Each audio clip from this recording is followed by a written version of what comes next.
Welcome to Luca and Miguel. Enjoy the video.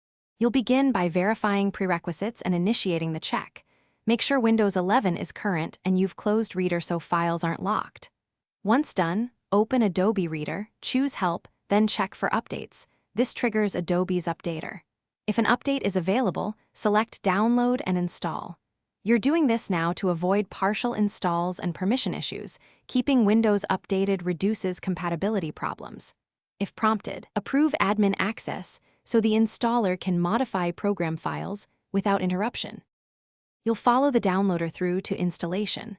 When the updater downloads the package, monitor the progress bar and estimated time so you know it's active. Once files are ready, click Install and accept the license and any optional components you need. This is when core binaries get replaced. Make sure to grant admin rights if Windows prompts.